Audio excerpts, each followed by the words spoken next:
नमस्कार. महाराष्ट्र योजना कॉर्नरमध्ये आपल्या सर्वांचे स्वागत आहे. आजच्या व्हिडिओच्या माध्यमातून आपण बघणार आहोत की मुख्यमंत्री माझी लाडकी बहीण योजनेअंतर्गत आतापर्यंत हप्ते येत असलेल्या परंतु योजनेच्या निकषामध्ये नियमामध्ये पात्रतेच्या निकषामध्ये बसत नसलेले जे काही महिला लाभार्थी आहेत यांचे येणारे हप्ते बंद करण्यात आलेले आहे.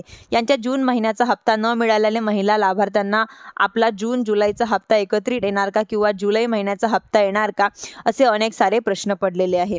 योजनेच्या निकषामध्ये म्हणजेच की आपण पात्र आहात का अपात्र आहात, हा हप्ता बंद झाला की नाही, ही माहिती सुद्धा या ठिकाणी असणं गरजेचं आहे. यामध्ये राज्यातील यापूर्वी विभागाच्या माध्यमातून 9 तांत्रिक बाबी समजून सांगण्यात आलेल्या होत्या की यांच्या अंतर्गत पात्रतेचे निकष ठेवण्यात आलेले होते. बाहेरील जे काही महिला लाभार्थी आहेत म्हणजेच की त्यांचे हप्ते बंद करण्यात आलेले होते. पहिलं की बऱ्याच साऱ्या सरकारी कर्मचारी असलेल्या महिला यांच्या माध्यमातून या योजनेमध्ये अर्ज करण्यात आलेले होते. अशा महिला लाभार्थ्यांची आता आधार बेस ही सर्व योजना राबवली जात असल्यामुळे त्यांच्या दिसून येत आहे की ज्या महिलांच्या आधारावरती आता या ठिकाणी इतर वेतन मानधन येत आहेत अशा महिला लाभार्थी यांच्यामधून अपात्र केल्या जात आहे.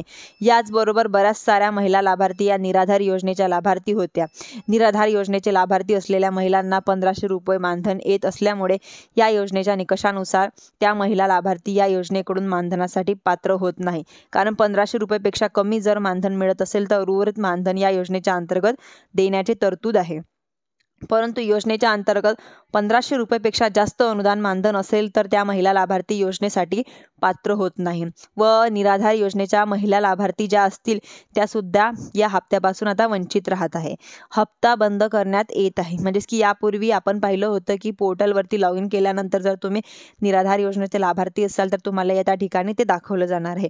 अशा प्रकारे ज्या महिला निराधार योजनेच्या लाभार्थी होत्या म्हणजेच की महिला लाभार्थी असेल मुख्यमंत्री माझी लाडकी बहीण योजनेअंतर्गत हप्त्याचं वितरण करणं बंद झालेलं आहे. समजा मोबाईल व्हेरिफिकेशनच्या माध्यमातून अर्ज केला असेल म्हणजेच की आपल्याला पोर्टलवरती दाखवले नसेल मात्र जवळच्या कार्यालयामध्ये महिला व बालविकास विभागाकडे जाऊन याबद्दलची संपूर्ण माहिती घेऊ शकता. ह्याच्या व्यतिरिक्त आपण पाहिलं होतं की यांच्या अंतर्गत 2.5 लाख रुपयाची तरतूद म्हणजेच की 2.5 लाखापर्यंत उत्पन्न मर्यादा ठेवण्यात आलेली होती. बऱ्याच साऱ्या महिला हे काही इन्कम टॅक्स रिटर्न वगैरे भरतात. त्यांना मोठ्या प्रमाणात जे काही रिटर्न दाखवले जाते किंवा काही इन्कम टॅक्स जे दाखवले जातात हे अशा ठिकाणी 2.5 लाखापेक्षा उत्पन्न असलेल्या महिला कुठेतरी कार्यालयाची नोंद अशा महिला लाभार्थी देखील यांच्यामधून हप्त्यासाठी अपात्र करण्यात येत आहे. ज्यांच्या घरी 4 चाकी वाहनांची चौकशी केली जाते. बऱ्याच साऱ्या या ठिकाणी या योजनेत लाभार्थ्यांच्या नावावरती किंवा कुटुंबाच्या सदस्यांच्या नावावरती 4 चाकी वाहन दिसून येत असेल अशा चौकशीमध्ये तशा प्रकारच्या निर्देशानुसार आलेल्या अशा महिला लाभार्थ्यांचे देखील हप्ते बंद करण्यात आलेले आहे.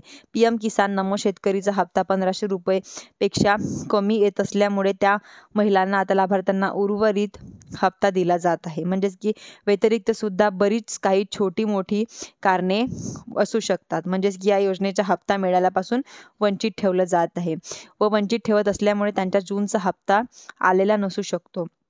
या कारणामुळे तुम्ही जर अपात्र झालेला असाल व अपात्र बसले नसाल तुमचा हप्ता बंद झालेला आहे. धन्यवाद.